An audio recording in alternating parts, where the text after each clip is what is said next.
Perfecto. Okie dokie.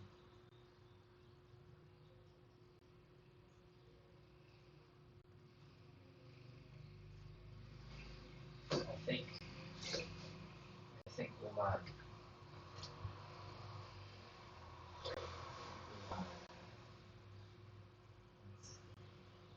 Check. Oh yeah.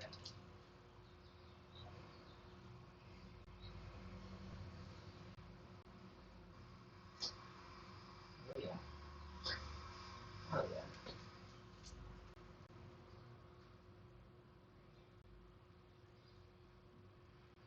We're in there.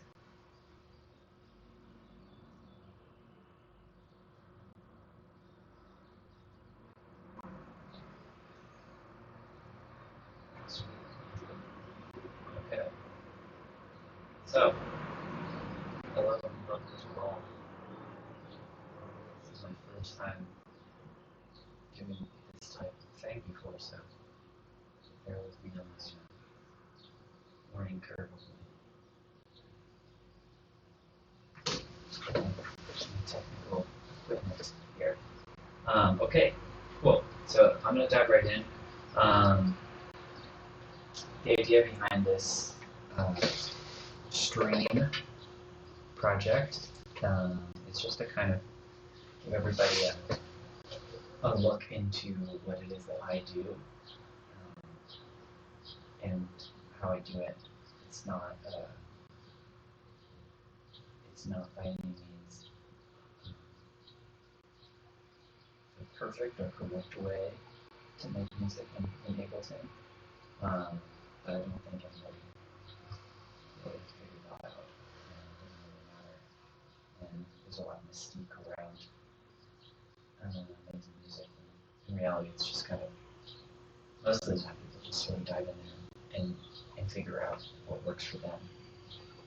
So for this first stream, I'm just gonna really just start from scratch and make something, and we'll do that for like half an hour, and then maybe I'll jump into a project that I'm already working on. I've been sort of splitting up my my sessions in between kind of just pure creative, make stuff, create loops, do sound design, and really not concern myself too much with the sort of nitty-gritty arrangement aspects of it. Sometimes I get really inspired and just kind of sort of transfer from the improvisatory sound stuff into kind of making a track. But generally it's kind of one or the other. So I like kind of like splitting up the sessions at least on one tune, or maybe I'll work on something new and I'll go back to something that I worked on a couple days ago, or something I've been working on for a few weeks, and just kind of keep things fresh.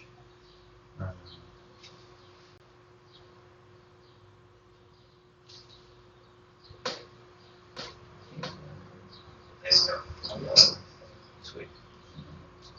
Okay, cool. So, start with some tracks. Running examples here. Maybe I like to start with something like. A lot of times I used to use, I got these samples, like a huge pack of samples from a friend of mine a few years ago, and honestly, it's just like, you know, they have pretty much everything in there in terms of, especially in terms of like drum sounds, percussion stuff. Something I've been liking a lot as a friend. I met this guy who's busking here in Mexico City a couple of months ago, and he was playing like a balafon instrument, and I just went up and talked to him just over nights, and it was really good. He was just like playing basically like a backing track on like a little cube amp or something. And he had this marimba balafon thing, and I got together with him, and we had kind of like a little session. I brought over Digitone, Digitact, and we played for a little while, and he gave me the CD of like all his backing tracks, and I just loved messing around with him, and kind of was living in like Central and South America quite a bit in the past year and a half. It's just sort of like broadened my horizons, and I kind of treated it as like a musical educational period for myself. Um, just because there's the musical heritage here is it's like so deep and so varied. Um, so there's just a lot of stuff to learn. Obviously, there's already so many producers, um, especially here in Mexico City, but all over South and Central America that are like really pushing the boundaries and electronic music, dance music styles from the States and Europe, and with pattern rhythms and structures and stuff. So that's really been super inspiring to me. But I like to just kind of like go through when I'm just like listening through samples. I like just kind of. Oh, there we go. Okay. So we should be. So that's pretty nice. I like kind of just jumping around here. That's amazing. So what I'll do is I'll just like, I kind of just like go with, I try to not, I don't know, I'm a big like believer in your intuition and thinking that like the software or the equipment, whether it's whatever the medium is that you're working with, like your first impulse or the first thing you go to, is a lot of times like the best. So I try to not like lose myself in like listening to too much stuff. But I kind of like just sort of like hear something like all those kind of sounds. I might like take a loop from it. I might take just like an individual sound. I don't like diving. I don't like taking so much from like one thing. I do already have like songs that are finished that really heavily use like loops. That I like. Sometimes I just take a loop and I'll just like put a bunch of effects on it and mess around with it.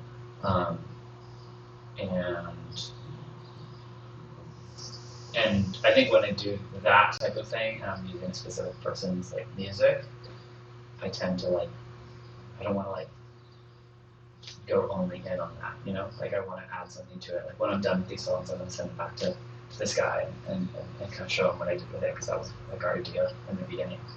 And credit everyone. I put out records and stuff where I worked with a drummer in New York, and I just feel like it's nicer to sort of recognize musicians. I mean, if you're just sampling like a pop song or whatever, like Mariah doesn't really give a shit if you send your edit. But I think if you're like working with musicians and stuff, it's like respectful and also like just ethically good to get in touch with them and clear it with them, and just be more upfront about that. So let's see. We have like a couple of drum things. Where do I have like? I don't know. There's like you also had like all these like silly like they would send like CD sampler of like sample packs and stuff along with like Future Music magazine and stuff back in the 90s. So there's like a lot of that stuff in here that are really funny. Like what do we have here? Breakdown, part of the breakdown. Oh yeah. Yeah. Alright, we'll just intro and piano section.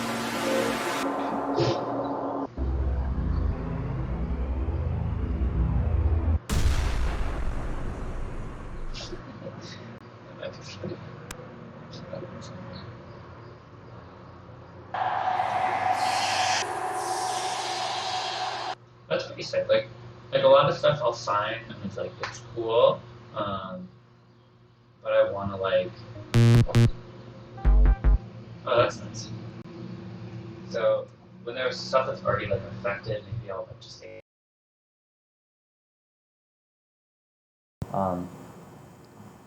So once I get a track, like a little sample, a little trick that I mean, this is probably just standard, but when you have a MIDI track, you just drag it, you just drag it in here,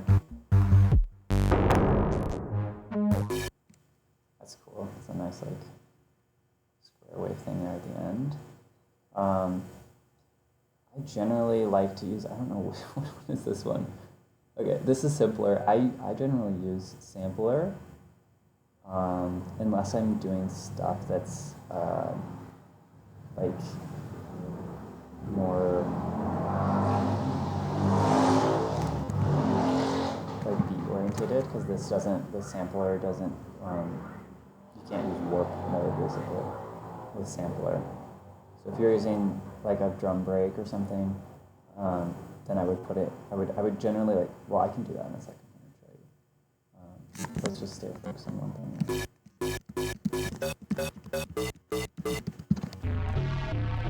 That could be nice for something. So let's start with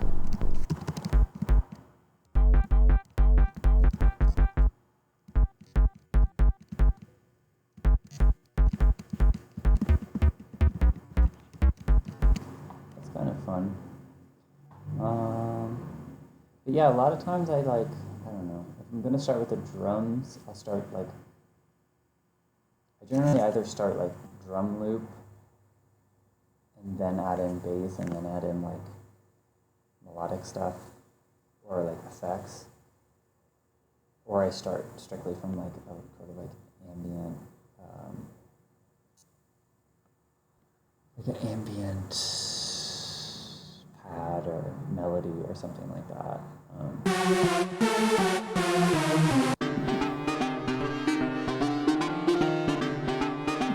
These are pretty good. That could be nice. So like, let's take something like this, for example. Like, I don't know what I'm going to do with the drums yet, so let's do another MIDI track. I'm going to throw this one in there. And I'm just going to take one of these little hits. This is like a very basic move here.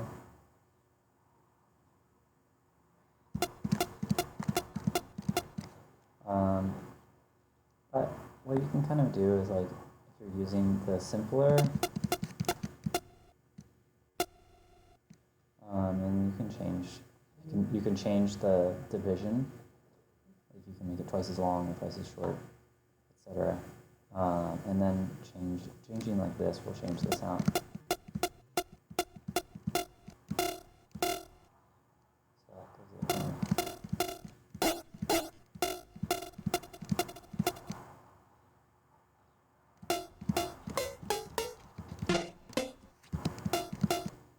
I just want to keep it. So I could keep that kind of like short and then add some. I use the Valhalla stuff a lot. I find that kind of nice.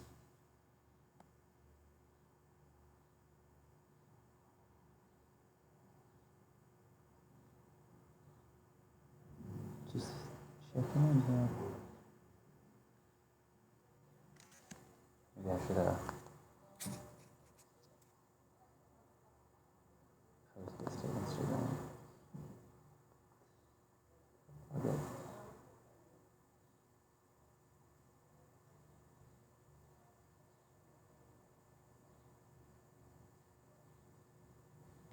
What is this? I think it's twitch.tv/eternal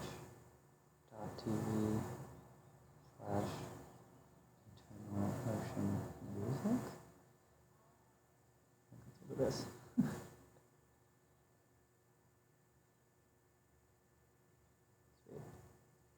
All right. So let's put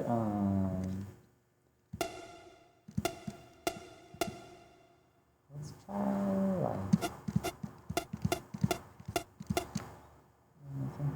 I like this. Do it next one really.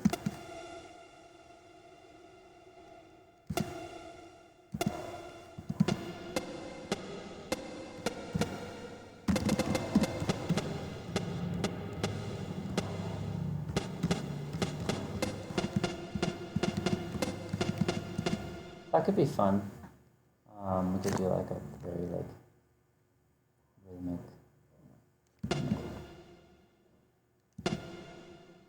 Take the hardcore idea and kind of like recontextualize it.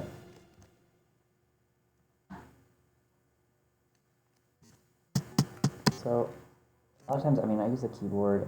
I used to have the push when I was living in New York, and I really want to get one again because they make this whole process like a lot faster. But recently, I mean, I've just like been getting back into doing stuff on the grid, and like, you know, it takes, I don't know, the way I make music, it kind of like takes a little bit longer, I think. I just still feel like it takes me a while to find the idea that I really want. Like I have to go through a lot of shit that I don't like. So it's not like so like streamlined, but I still think that it's fun. You know, like I end up in a place that I like, so.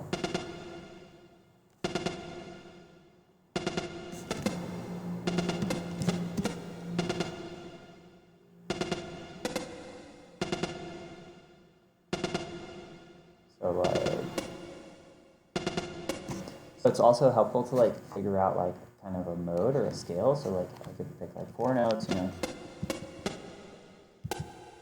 That's kind of like a nice like minery thing.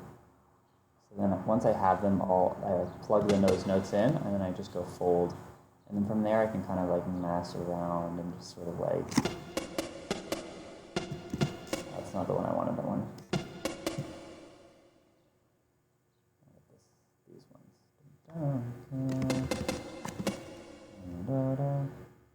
And also, just, if I want like another octave, I can copy this and then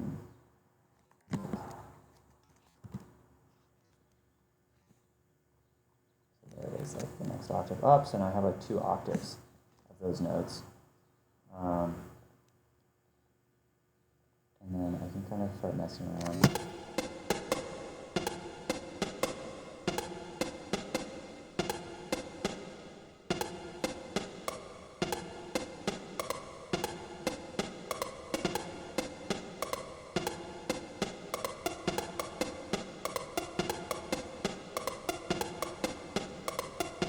So that's like fine. Maybe the reverb is like a little bit too much. We could take the.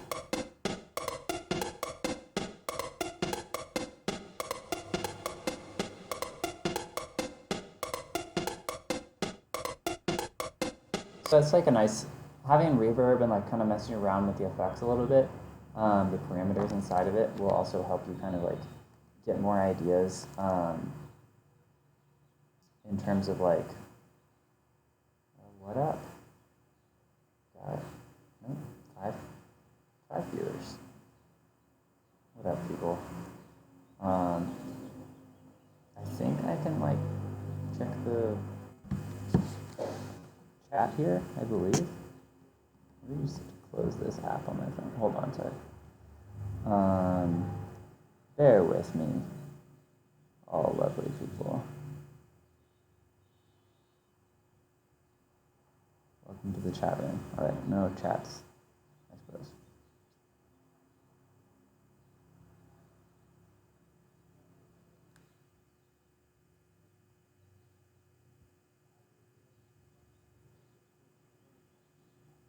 Okay, cool.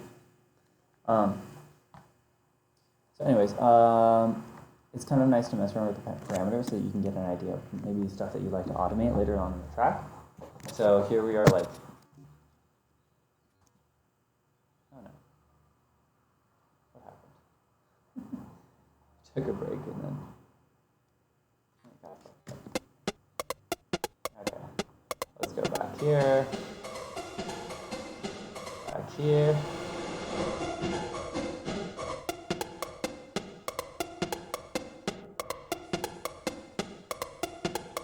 So yeah, so you can kind of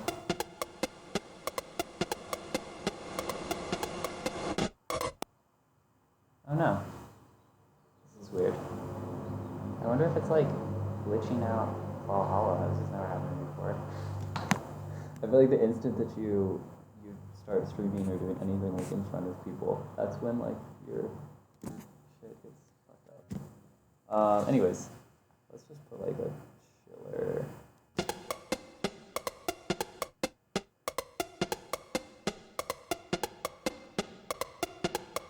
That's fine. Anyways, the idea behind that was, yeah, just like you could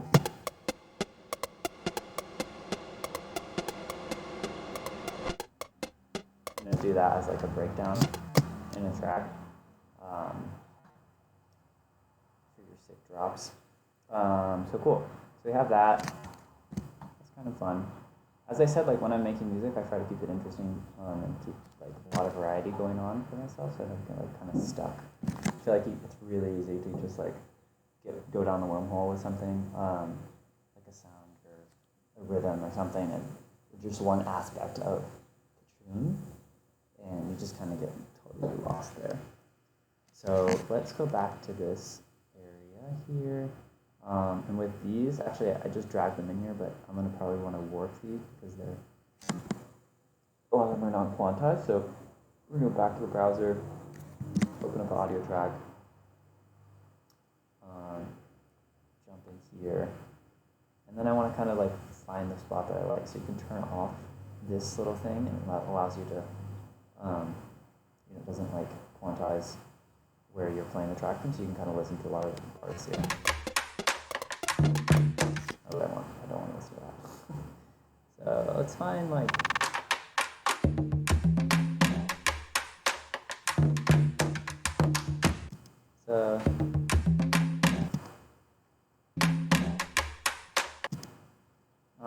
even just like taking like little bits, like snippets out of stuff, kind of like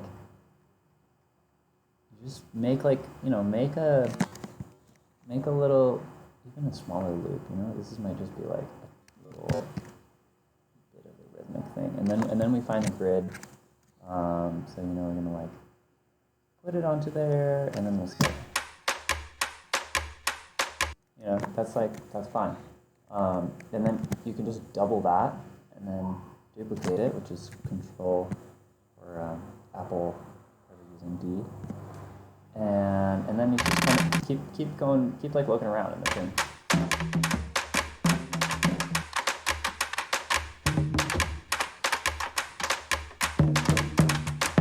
This is so like I couldn't just like play that because I'm just ripping the guy off, but it's like so good. But like a lot, also like musically, it's kind of interesting to listen to stuff. Listen to samples while, I do this a lot while I'm like making a track or something. I'll go through samples and I'll like listen to something, and I'll kind of like get a conceptual idea for the track, Like maybe it'd be cool in this tune if there was a spot that kind of like did what this like rhythm track is doing, kind of like has this sort of off-kilter kind of high intensity rhythm, but not really like on a specific like grid. There's like counter rhythms and stuff going on there. So cool. So cool. Actually, that's playing at the same time, so it's gonna sound good.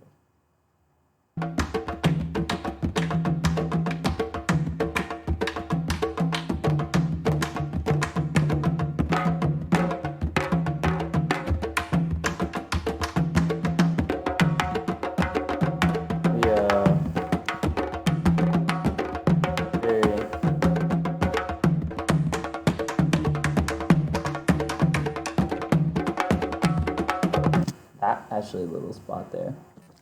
So like if you're messing around with something like this that's like polyrhythmic or kind of like tricky in some ways, you just kind of like mess around with it. The warp feature in Ableton is like pretty baller, so you can do quite a lot with this.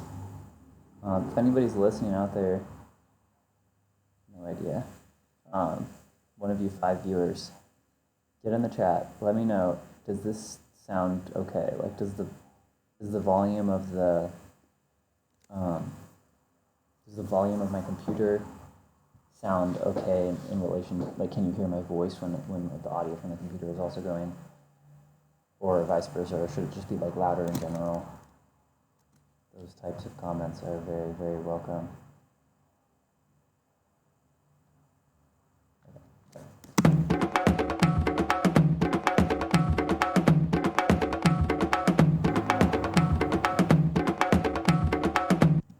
there's like a lot going on here, obviously, so you can.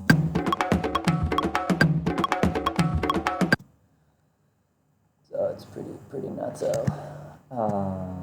Rhythmically. So let's see how we can maybe like mess around with this to get like, even if we make the loop a little bit shorter. What's going on here is that I believe this is, it's like, what is that called? Where it's 3 over like the metric value that we have going on here. It's like, that's kind of nice though. Let's just make it really small and see if we can get it to kind of work into the grid.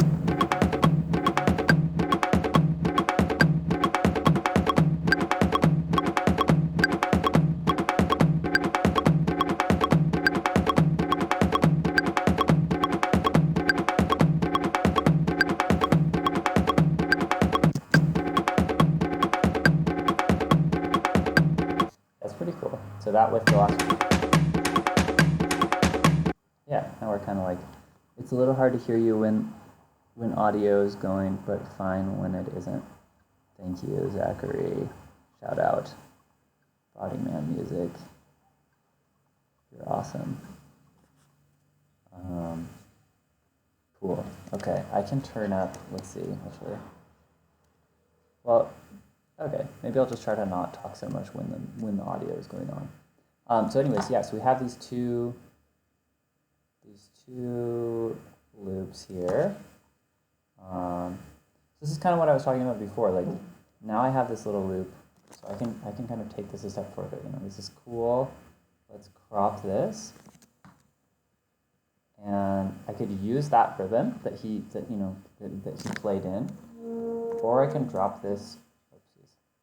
I can drop this over here and, you know, play it.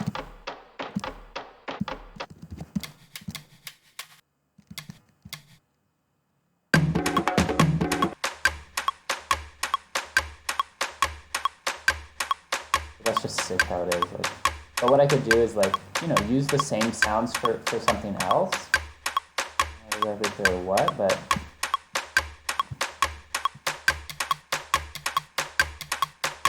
you know, but we can turn that off now.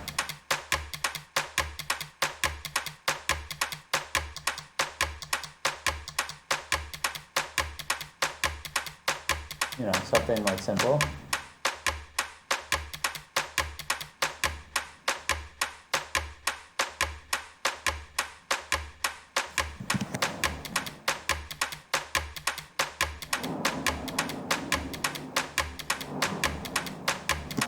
An easy way also to like add polyrhythmic stuff, if you want to like add different things, different like, you know, like 3 over the 4 or something. What you can do is using a really easy way to do it is to just turn the, you know, you turn your arpeggio and whatever you're 16 here. And just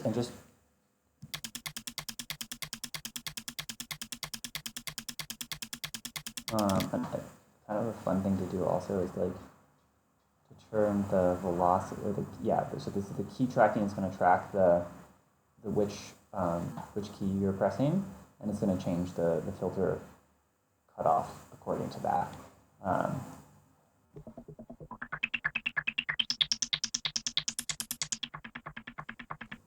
With this filter, stuff like that.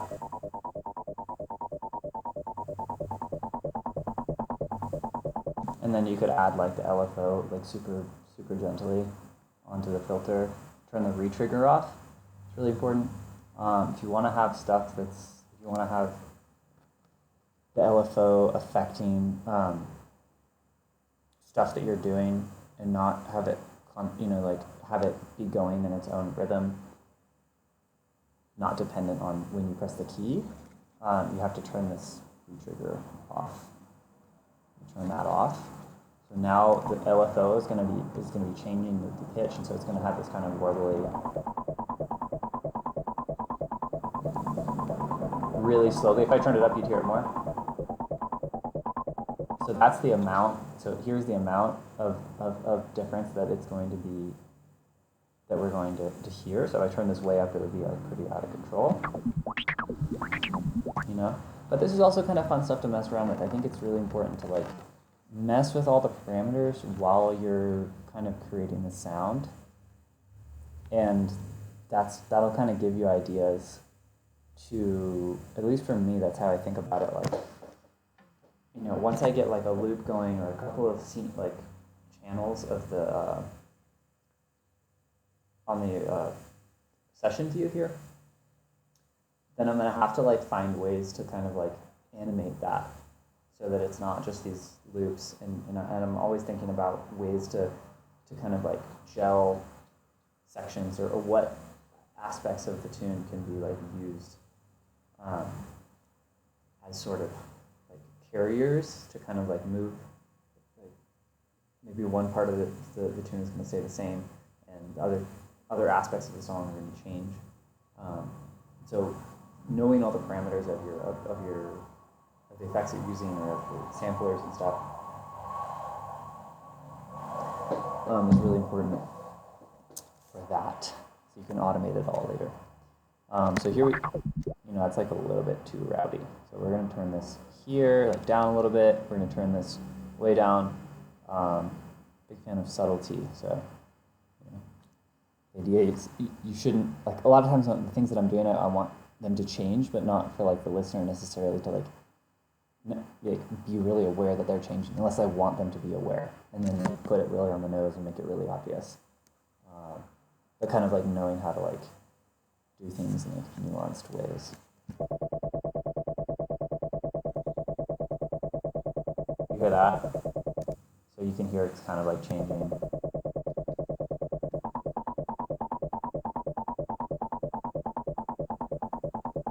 I like also messing around with like turning filter resonance way up, because you're basically adding another like oscillator. You're like frequency modulating whatever sound source you're using. So it's a really easy way to create pretty complex sound sources.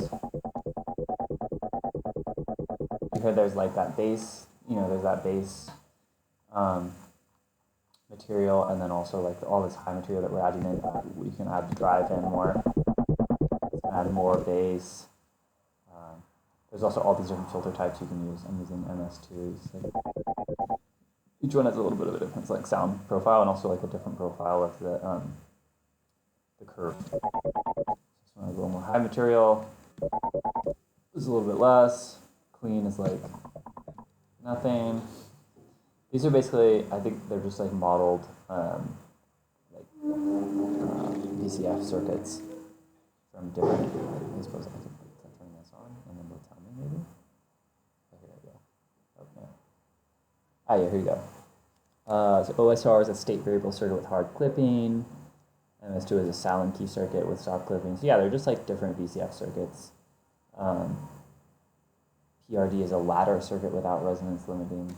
I'm still like really behind on my synthesis knowledge, but like, so PRD, maybe like if you turn it way up.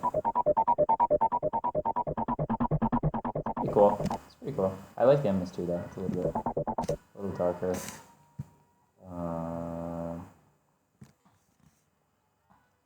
So where was I going with this? Anyways, so yeah, let's make, so now, welcome to Mexico City, everyone. Hope you can hear that. So I need some fruit on the streets. Very weird vibe here. Just on a personal note, we've been quarantined for like 2 weeks, but the government response in Mexico has been like pretty lackluster for a lot of reasons, and it might get pretty weird here in the next couple of weeks. But Sylvie, we're all dealing with this reality. I'm trying to make the best of it. So let's unfold this. Let's put these notes up here.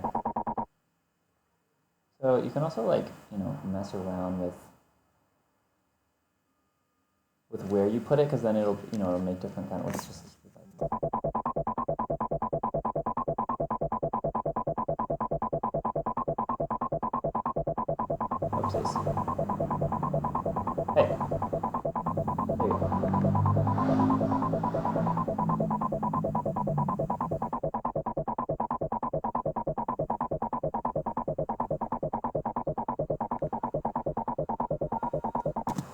Something about arpeggiator is that a lot of times you have to make the loops start. So you want them to just start, and then you create the loop like, so it's just like containing all the notes that you just put in, because otherwise it'll like re-trigger it. So if you want to have like a polyrhythmic thing, otherwise it's gonna like, you know, go da da da da da da da da da da da, you know. So it's not gonna like keep going in the cycle that you find how many notes you put in there. Now to be 3 ongoing, tell you to stop. So let's listen to this with this other loop we have, maybe just with this one.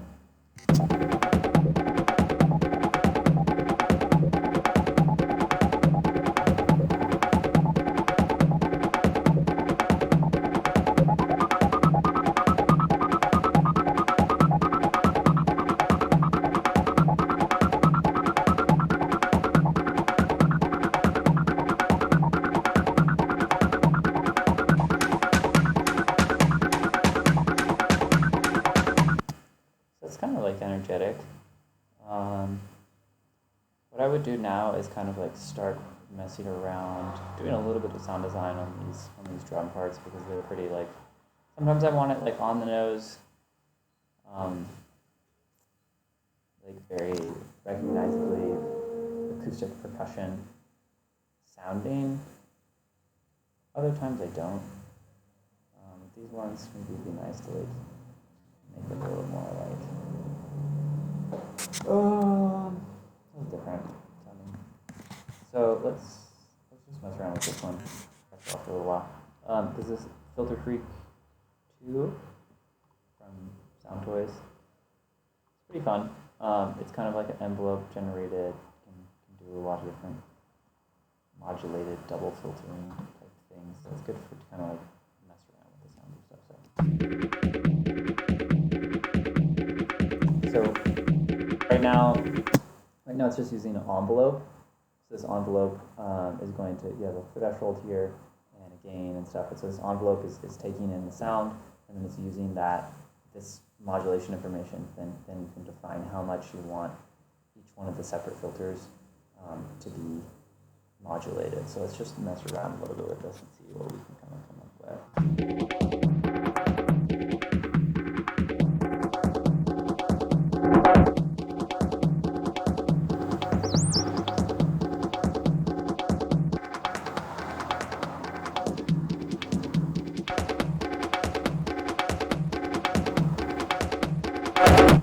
Whoopsies, sorry about that.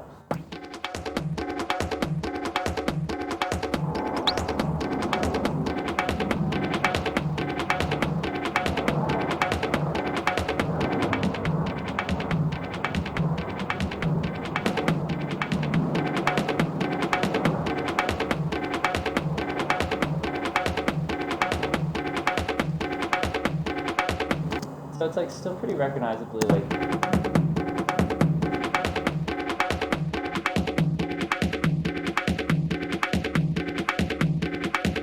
pretty fun.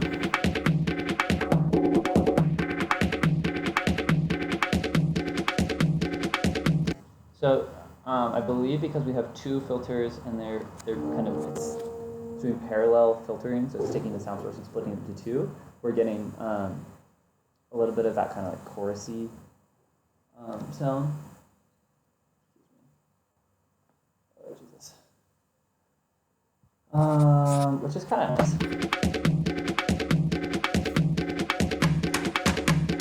So this one, let's move on to this one. This one's super high on the left channel, so let's do a couple of things to this one. Let's go ahead and put utility on it. Maybe we're gonna. What I like doing as well is to kind of create my own stereo image with a sample. If I'm bringing something in that's stereo, I'll put a utility on there. I'll bring the width, maybe not all the way down, but like a ways down. And then I'll add up my own things that create stereo imaging. I wish I used to have this one. I should get it again. A really great plugin for stereo stuff called Brainworks, which I don't have right now, but that's a really, really, really good in what is called Brainworks something. What's that? It's like Brainworks DX. I believe it's this one. It does a ton of different stuff.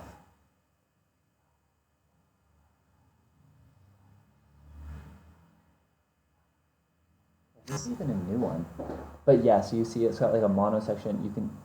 You have like an EQ in here, and then you have your stereo section, and you can basically create stereo images. I believe this is a different one than the one that I used, but it's like really cool.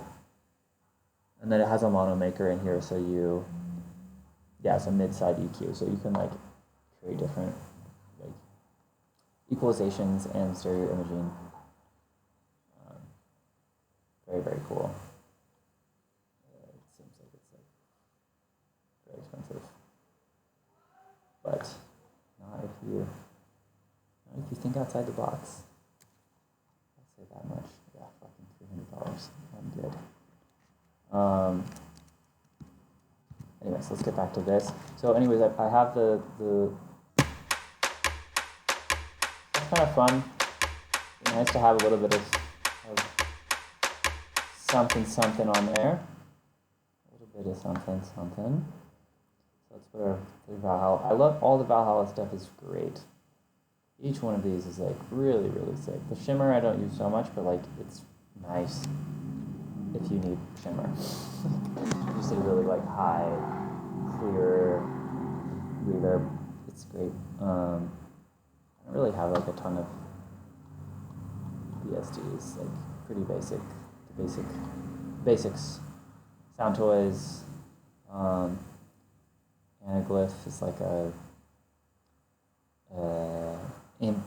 ambisonic plugin, I guess. Like it can create like sound imaging for like different stereo spaces, 3D stereo spaces, so like binaural stuff. Fab Filter. All the Fab Filter stuff, Hive, so UE, plugin, synth plugin, pretty cool. MFM I use a lot. I'll probably put that here somewhere. Check it out. Sennheiser Ambio is another ambisonic thing. Insider, I can't remember what that is. Satin is a great tape modeler. All the Ubic suite. I don't think a ton of people use these. I use these so much, like probably too much. Especially the grain shifter and flanger and stuff. The phaser one is just really, really cool. Anyways, so let's put something on here. So I can like mess around, like if you want an ensemble.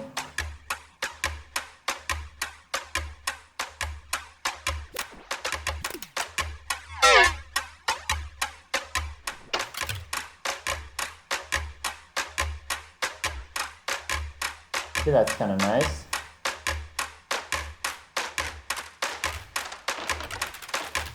Again, I'm just messing around with the stuff that's here so that I can figure out maybe what I'd like to do. These plugins are pretty deep in terms of like the way they work. So this one takes like a while to kind of like figure out what it is you want, how you like it, because they have all these different modes. Basically, it's just like a delay-based effect that adds a couple different delays. So you have your like main delay speed, and then like the spread of the delays is going to be here. So that's how it creates all types of chorusy, flanger, and phaser type things. The dual ensemble. They don't tell you exactly, but yeah, do 8 tap, 16 phase, 32 tap, and this is just 2. Maybe it does it parallel.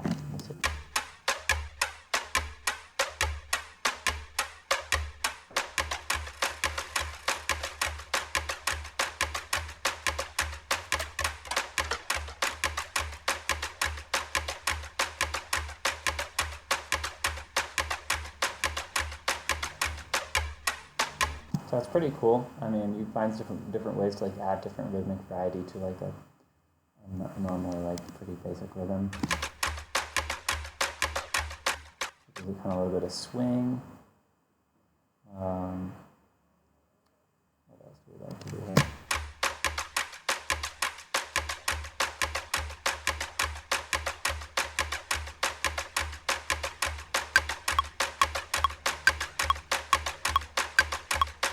So I listen with the metronome to try to make sure that what I'm creating is actually going to be like somewhat usable in terms of the context of the other things that I have going on here. So let's.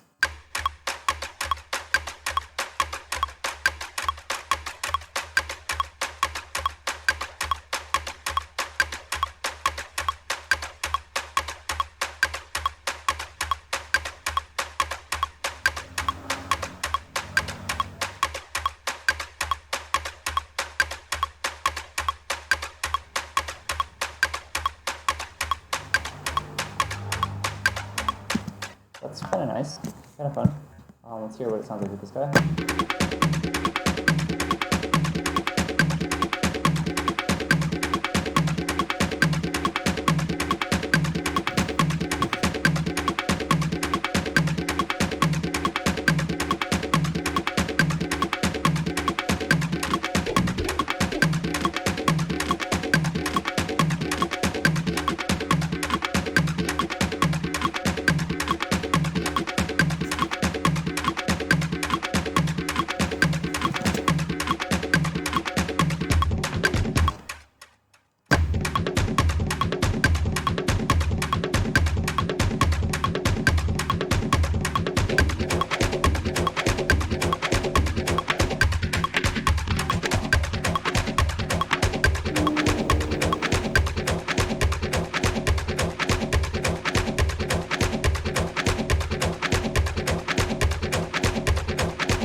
So now that like that kind of like, I don't know, this thing, arpeggio thing seems like a little annoying to me now. So I want to kind of figure out other ways to do it. So I'm going to put MFM on here. This is a really great, really awesome delay. Also made by Huey, UHE. Just incredible. I mean, just like so much. I still like am so unfamiliar with like really how it works. But I managed to get like a lot of fun stuff out of it. Has LFO, you know, so it's 4 LFOs over here, 4 different stereo delay stuff. This matrix thing, sources, all types of phaser, another feedback thing. I just there's like a million different go presets to plug around with. So dub feed. This is like a floating A thing, so maybe I could like figure out a way to kind of like animate this like session. It's a little bit like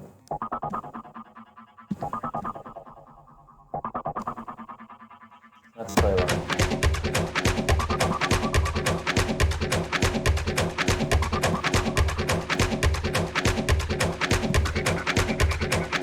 That's kind of like nice, you know. You don't want to like beat people over the head with arpeggiators. It's a little bit like annoying. So let's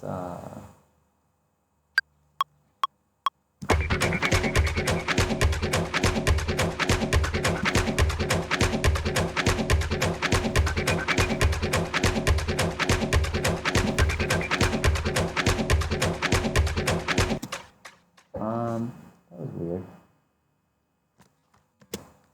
So it's important to turn this back on if you want to like once you're done messing around with your samples, because otherwise everything will like stop and then not you have to like quantize all your loops and everything. So anyways, it sounded different with it when it was just by itself.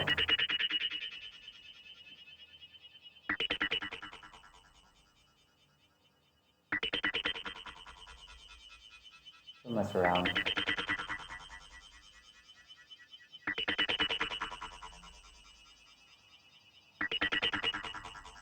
Let's mess around a little bit with this actual sound here.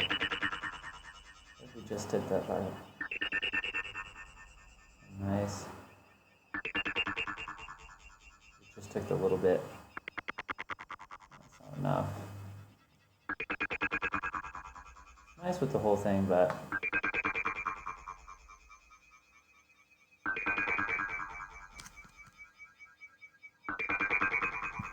that's kind of nice. We can also mess around with the gate.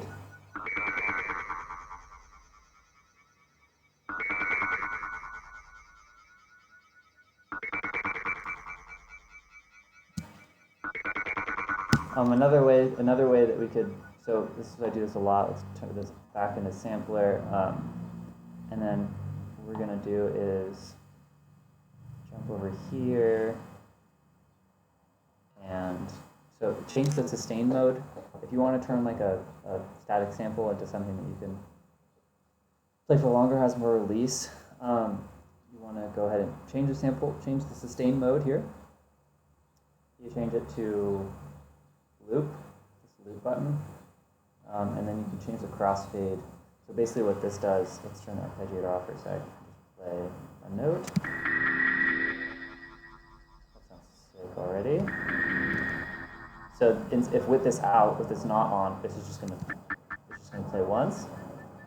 The sustain, it basically, it's really slow, you'll be able to see it. You know, it just loops it. You can do it the other, like that. Although I always find that doing it back and forth makes it sound pretty nice. You turn the crossfade on, and it takes, you know, it crossfades the sample, so it crossfades each side with itself, so it doesn't have a, in different types of sounds you'd hear a click or something. That sounds cool already. So what we can do now, we can just play this how we had it. If I turn the gate up, I think I have to have the, that is a little, I think, down octave is a little bit, maybe not. I don't know. The higher octave is nice.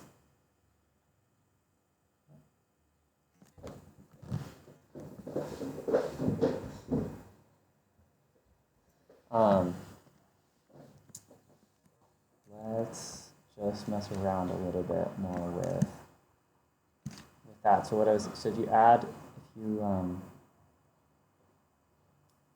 increase the release here, not so crazy, but like that. Ooh, sorry, that is a little bit too hot. So let's turn the gate way down.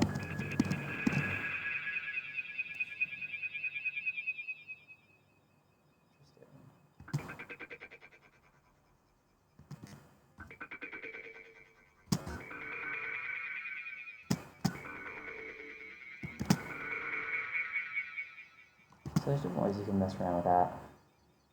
Kind of like messing with the gate and also with the release of the sample.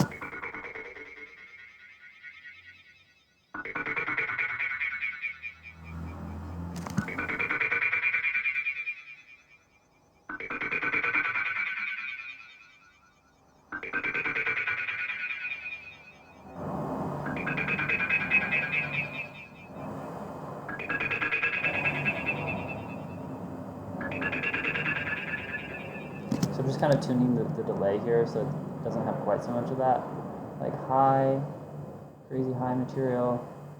But also, like, I might just like the sound, but I don't like a certain aspect of the quality, so I might just like,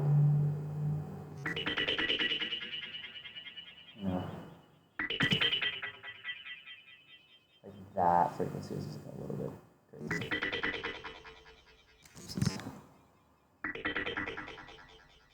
Two. And it would be kind of nice if it had like 2 delays on it, so it was. I have to wait for that to go away. Okay. So we hop up here to.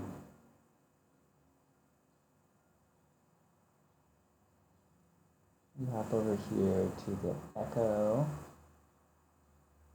And let's throw this on here. Let's throw it. Or you can mess around with like where you place stuff in the chain. Change the sound a lot generally. I think I like those to be notes and maybe like 16. Wait, maybe not. Let's click on. Let's see what sounds like. A little bit more depth.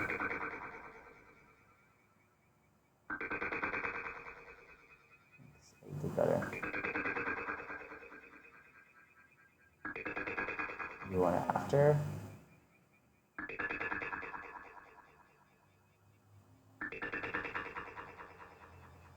I think before is fine.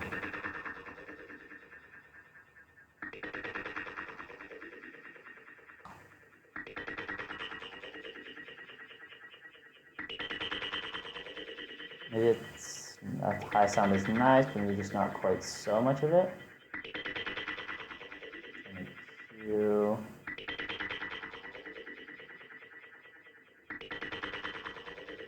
That's like not bad. Because this has a high, this already has a filter on this delay. If you change that, it's going to change the sound a lot.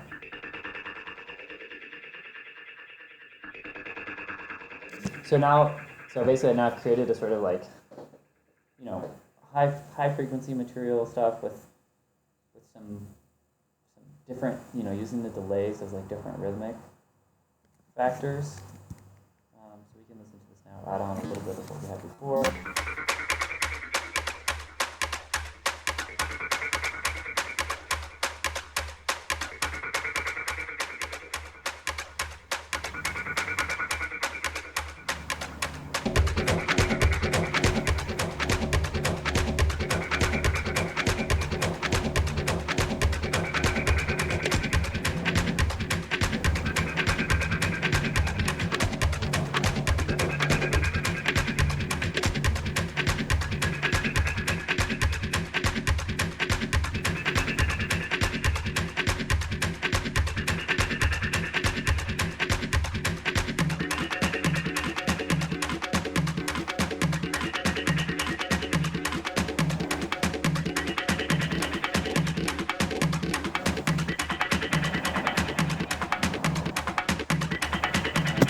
So a cool way if something is like sort of on beat, but like has a little, it's like does not quite gelling totally with the grid. You can go into your beats. You change.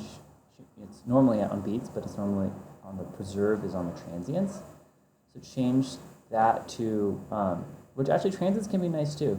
But you can change it to 16th and it'll chop. This is the envelope of it.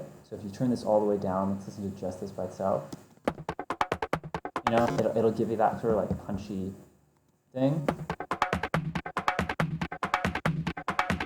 which is pretty cool. You can add the transients. It'll do that same thing, but only where you defined the transient point. So let's listen to that with time.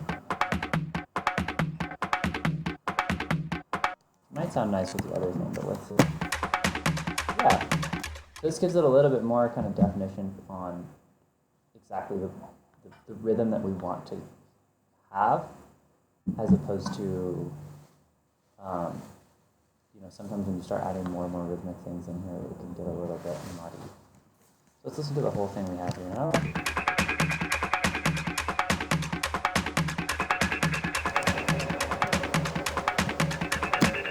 So now I've just used 3 tracks to kind of create like quite a lot of momentum here.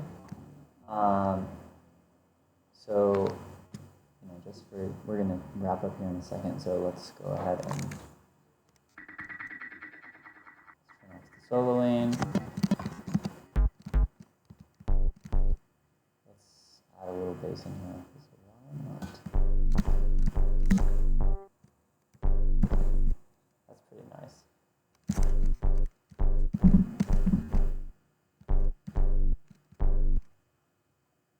So a lot of times,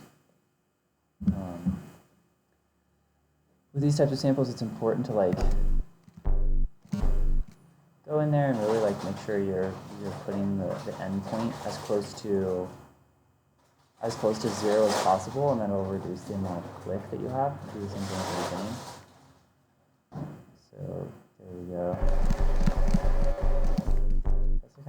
sound. I don't know if it's going to work with what we have. Let's try just without that.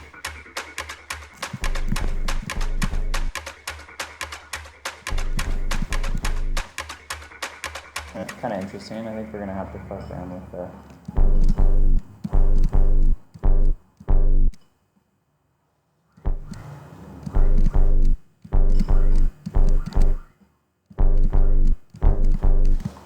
So I don't like that clip there. Like if we go further, we're going to get that other sound.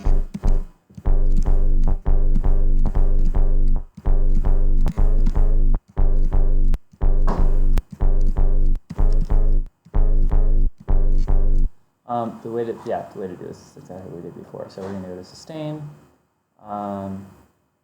change it to loop, and then when it gets to that endpoint, this is also really important. It's going to, instead of clipping, it just repeats there. So we don't have to hit that hard thing. We can leave the release, just at, what is this, 347 milliseconds, and then we don't have to hear the clicking. I like to really go in with all these sounds in the beginning. It's a little bit anal, but it's important, I think, because once you have a fully fledged tune or a bunch of loops or just a bunch of tracks, you want to know, you don't want to have to necessarily go back. If you hear something wrong with it, you hear like a clipping, or you hear something weird with the mid-range or the low range or whatever, you want to know that you've already kind of like cleaned it up from the get. Makes it a little bit easier. All right, so where are we at?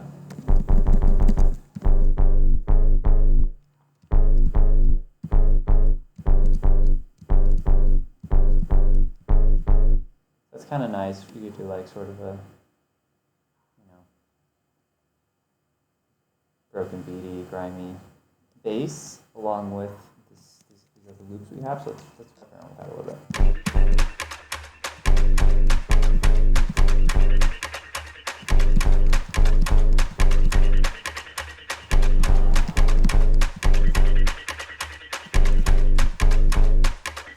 That's nice. So whenever I'm playing around, I'll often just like fuck around with something, find something that sounds decent, and then I'll just record a bunch of different options. Then I can go in and quantize and figure out what works later. So it's just like make some moves.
So now I'm just kind of like messing around. This is like most like nervous to do like on a live stream because this is kind of like the most painstaking because you just have to sort of mess around and it doesn't sound good until it does, I guess.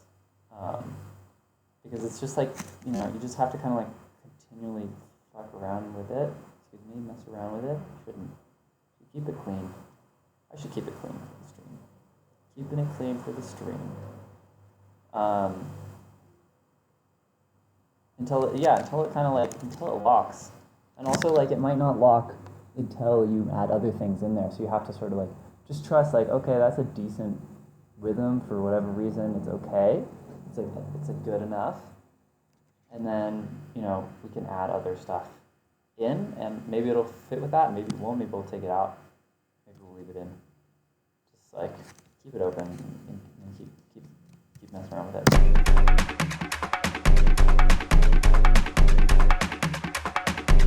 Like, for whatever reason, I hear it having this kind of like jump there on the second one, like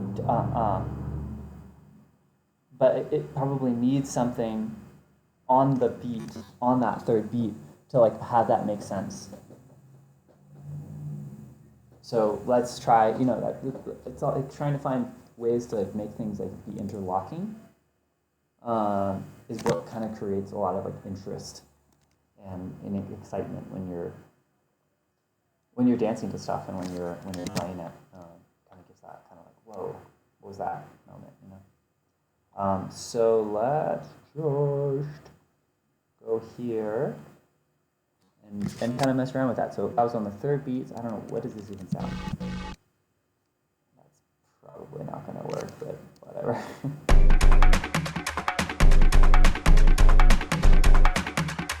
No, not at all. It's going to be a different sound that goes there on that 3. But let's...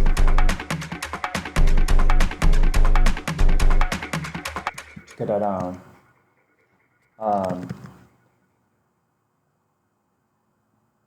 Another thing I like to do is this vibe. Do a little rolls, match the velocity, skip a little bit. If that doesn't work.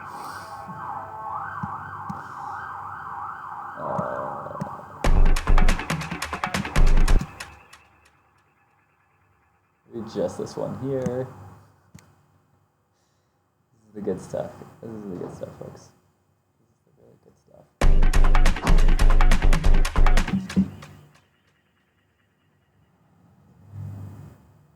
So yeah, I'm gonna continue to like mess around with this. Very kind of boring, but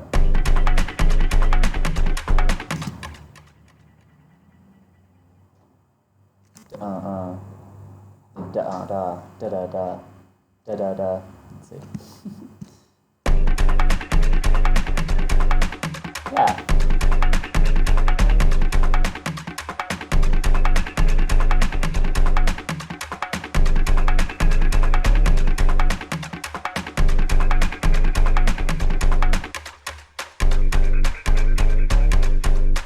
Yeah. So something like that, then we.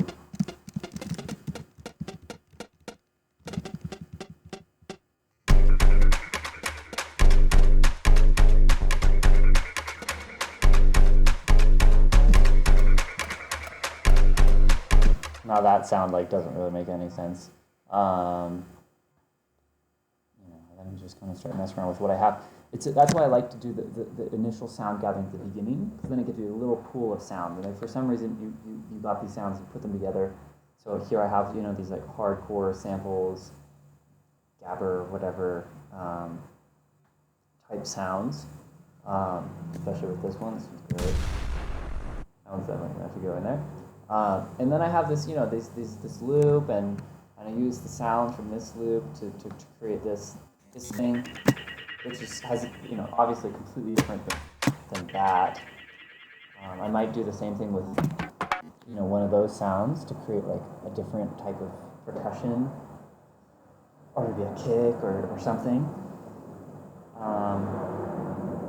But basically, yeah, the idea is just like keep it fresh for yourself while you're making it, and it'll be interesting for everyone else if it's interesting for you, basically. Key is to don't burn yourself. You know? Just don't burn yourself out. Keep it simple. Keep it exciting. So anyways, that's been about an hour, so I think I'm just going to do these streams for an hour to start with. I also have to go eat lunch. So yeah, anybody who tuned in, love you. Thank you so much for being here, checking it out, and I'm definitely keep doing this. It's pretty fun for me to just talk about it. And I also feel like I'm solidifying what I know or how I do things by just talking about it, even though I'm just talking to the computer in my room. It's a little weird, but I've done weirder things in my life. So with that, I will bid you all adieu. Stay safe out there, stay home, drink lots of water, call your friends, call your family, and stay tuned for the next one. Or maybe we'll do it on Friday. Maybe we'll do like Wednesday, Friday. That could be fun. All right.